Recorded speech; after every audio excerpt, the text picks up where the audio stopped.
Hello everyone, आज मैं आपको बताऊंगी पैंट काटने का बहुत ही आसान तरीका। 4 फोल्ड में कपड़ा लेना है और ओपन साइड हमने अपनी तरफ रख लिया है। कपड़ा हमने लंबाई की तरफ से फोल्ड करके फिर इसे 4 फोल्ड में रखा है। तो हमने ये फ्रंट पार्ट थोड़ा नीचे लेना है, बैक पार्ट को उठा हुआ हमें लेना है, यानी कि हमें इसे 3 इंच उठा कर लेना है बैक पार्ट को हर साइज़ में। ठीक है जी। तो यहाँ पर इतना काम करने के बाद में अब हमने किनारे वाली साइड में 1 इंच का निशान लगाना है, क्योंकि हमें किनारे वाला कपड़ा नहीं चाहिए, इससे खिंचाव बनता है और फिनिशिंग भी नहीं आती है पैंट में। निशान लगाने के बाद में अब हम यहाँ पर लगाएंगे इलास्टिक के लिए निशान, क्योंकि हम फुल इलास्टिक पैंट बना रहे हैं। तो 2.5 इंच का एक निशान लगाकर हमें इस लाइन को सीधा कर लेना है। 2.5 इंच का निशान लगाएंगे इलास्टिक के लिए। उसके बाद में हमने यहाँ पर अब लगाना है अपने कमर के लिए निशान। तो कमर का निशान जो लगाएंगे वो लगाएंगे हिप के अकॉर्डिंग। हिप है हमारी 44 इंच, उसका 4th पार्ट आया है यहाँ पर 11 इंच। तो 11 इंच का निशान हमें यहाँ पर लेना है। जो हमारी हिप है वो लूजिंग के साथ है, यानी जो सूट में लूजिंग होती है उसके साथ है। तो उसी का यहाँ पर हमने 4th पार्ट लिया है, आया है 11 इंच। अब हमने यहाँ पर भी 11 इंच का निशान लगाया है। पैंट में हमेशा फ्रंट आसन छोटा होता है, बैक आसन बड़ा होता है फ्रंट से। तो 3 इंच एक्स्ट्रा हम इसीलिए लेते हैं बैक में। बैक आसन हमारा बड़ा होता है, तो फ्रंट का जो आसन आएगा वो आएगा 11 इंच का, और बैक का जो आसन रहेगा वो रहेगा हमारे 14 इंच का, क्योंकि 3 इंच एक्स्ट्रा बैक में हमने बढ़ाकर यहाँ पर लिया है। इस तरीके से आपको आसन का निशान लगा लेना है। यहाँ भी हम 11 इंच का निशान लगा लेंगे। उसके बाद में यहाँ पर हम क्रॉच एरिया के लिए थाई के अकॉर्डिंग निशान लगाएंगे। अंदाजे से नहीं लगाना है, जितनी आपकी थाई है उतनी ले लीजिए, उसमें +3 इंच करना है। 27 + 3 इंच हो गया यहाँ पर हमारा 30 इंच। 30 का भी हमने यहाँ पर हाफ करना है। हाफ का जो आया है वो आया है 15 इंच। उसके बाद में यहाँ पर हमने 15 इंच का निशान लगा लेना है। थाई के अकॉर्डिंग आपको निशान लगाना है। थाई से क्या होगा कि आपकी पैंट परफेक्टली बैठेगी और ना टाइट रहेगी। जितना भी आपका आ रहा है यहाँ पर 15 इंच वो लेना है। अंदाजे से 2.5 इंच अगर आप लगा दोगे तो यहाँ पर आपकी पैंट टाइट हो जाएगी, फिर मियानी की ज़रूरत पड़ेगी।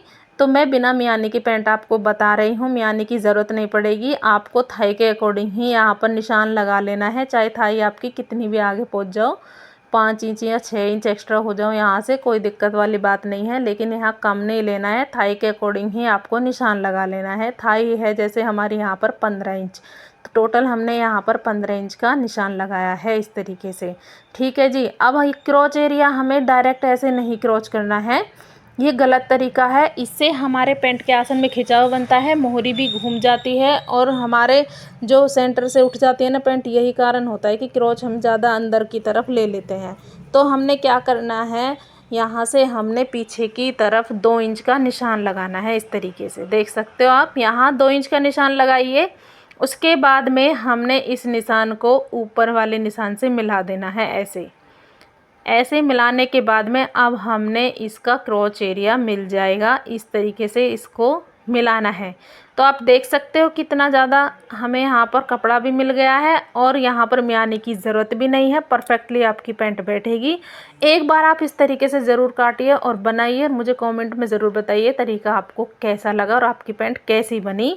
तो वीडियो को पूरा देखिए, आप एक ही वीडियो में सीख जाएंगे कि किस तरीके से पैंट कट करी है और दूसरी वीडियो की आपको ज़रूरत नहीं पड़ेगी। लंबाई के लिए हमने निशान लगाया है यहाँ पर, ये जो ऊपर हमारा 2.5 इंच का निशान था ना रबड़ बेल्ट के लिए, इससे नीचे हमने लंबाई का निशान लगाया है। लंबाई हमें फिक्स लेनी है। और यहाँ पर आप देखिए इधर साइड से भी हमने एक निशान लगाना है फिक्स का, जितनी भी आपकी लंबाई है।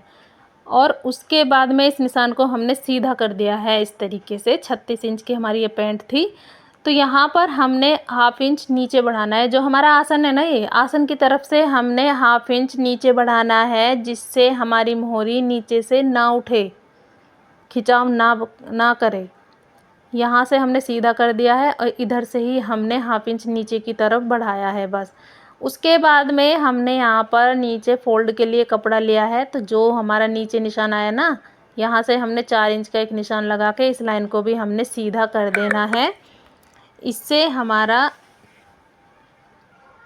इस तरीके से निशान को सीधा करना है। यहाँ पर हमें 4 इंच का फोल्ड के लिए कपड़ा भी रख लेना है मार्जिन। अब हमने मोहरी का निशान लगाना है। मोहरी का निशान लगाने के लिए हमने इधर से 1.5 इंच का एक निशान लगा लेना है।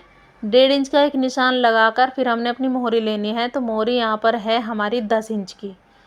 आप जितनी भी मोहरी बनाना चाहो आप इस तरीके से बना सकते हो, 7 इंच, 8 इंच, 9 इंच या 10, 11 जो भी है, पर यहाँ पर मेरी है 10 इंच की मोहरी, मैंने निशान लगा लिया है। अब हमने ये जो हमारा शेपर है इसको हमने किस तरीके से रखना है, शेपर पट्टी को हमें इस तरीके से रखना है क्योंकि हमें लूज़ पैंट बनानी है। नीचे चौड़ा वाला पार्ट, ऊपर पतला वाला पार्ट रखा है। अब यहाँ किसी किसी का कोना बन जाता है तो यहाँ पर आपको हल्का सा घुमाव दे देना है, हल्का सा यहाँ पर राउंड कर देना है, इस तरीके से कोना नहीं बनने देना है, हल्का सा घुमाव कर देना है।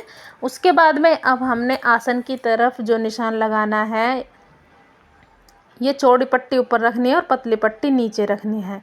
तो यहाँ गहराई की तरफ से हमें ये निशान नहीं लगाना है, ये हमारा फ्रंट पार्ट में इधर साइड से निशान जाएगा ऐसे।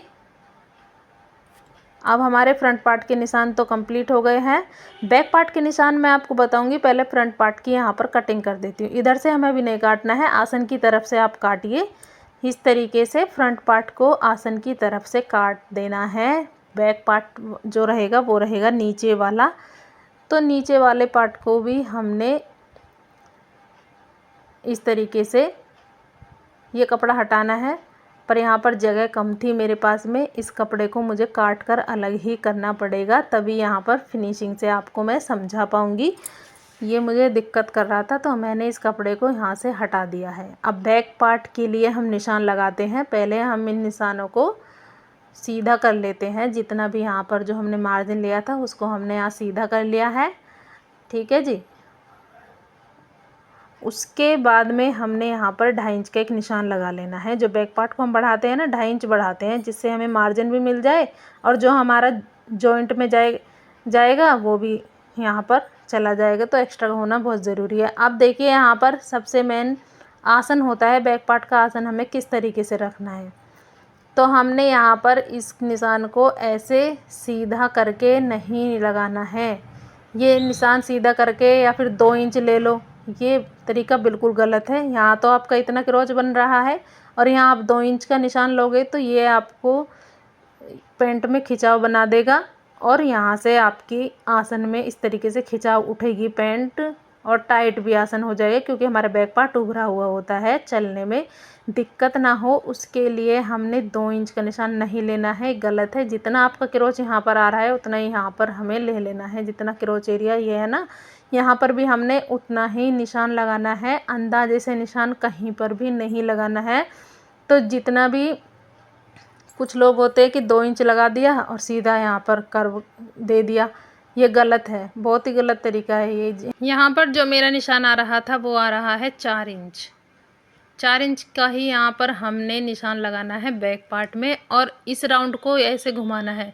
जो हमारा फ्रंट का राउंड है ना, इसको हल्के से ऐसे नीचे ले जाना है। तो आप देख सकते हो 1/2 इंच का यहाँ पर अंतर है, 1/2 इंच का अंतर है। अगर 1/2 इंच आप इसे उठाकर ले लोगे तो आपकी पैंट में घुमाव आ जाएगा, ठीक है। ये नीचे हमें डाउन करके लेना होता है, ये गलत है, इसको हटाना है आपको।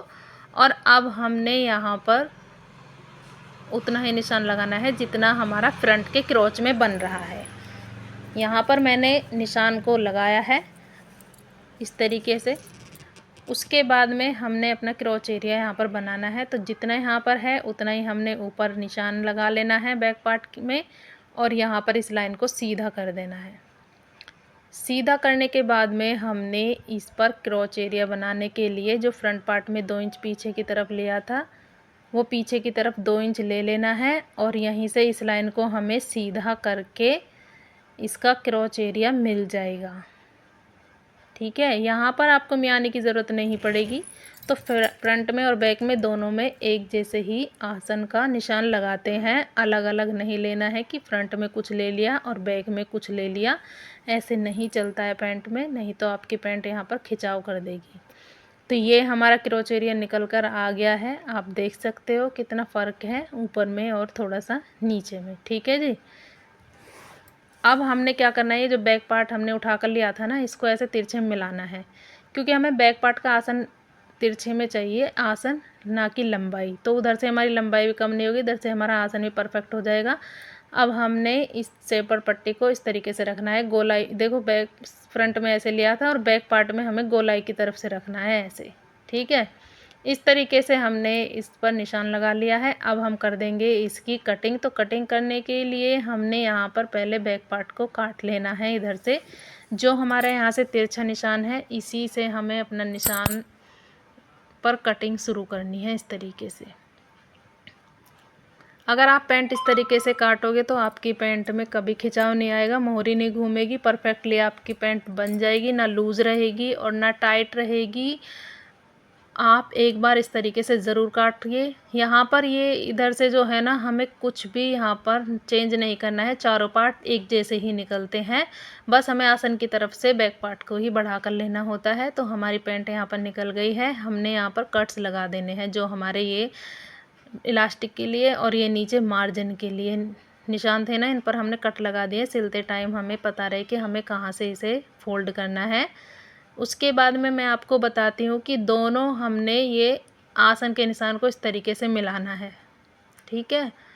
मैं कुछ लोगों का वहम दूर करना चाह रही हूँ, क्योंकि कुछ लोग कहते हैं कि अगर आप बैक पार्ट नीचे की तरफ लोगे तो ये ऊंचे नीचे हो जाते हैं। आप देखिए, मैं आपको यहाँ पर दिखा रही हूँ, बिल्कुल भी ऊंचे नीचे नहीं होंगे, ना आसन में ज़्यादा एक्स्ट्रा कपड़ा रहेगा। और आप पहले तो इसकी गोलाई ही देख लो, गोलाई भी एक जैसी आ रही है, बिल्कुल कोई फ़र्क नहीं नज़र नहीं आ रहा है, ना आसन में और ना नीचे मोहरी में। ऊपर भी आप देख सकते हो, कहीं पर भी कपड़ा एक्स्ट्रा नहीं है।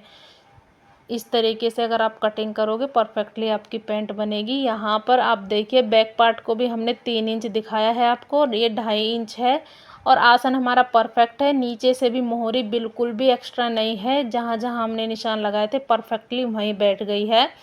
तो सिलने में भी इसे कोई दिक्कत नहीं आएगी। अगर यहाँ पर आप देखिए, ये जो हमारी थाई ये 15 इंच थी, तो इतना तो हमारे सिलाई में ही चला जाएगा। हमारी टोटल 15 इंच यहाँ पर आराम से बैठ जाएगी। तो कहीं पर भी इसमें दिक्कत नहीं है, परफेक्टली आपकी पैंट बनकर तैयार हो जाएगी।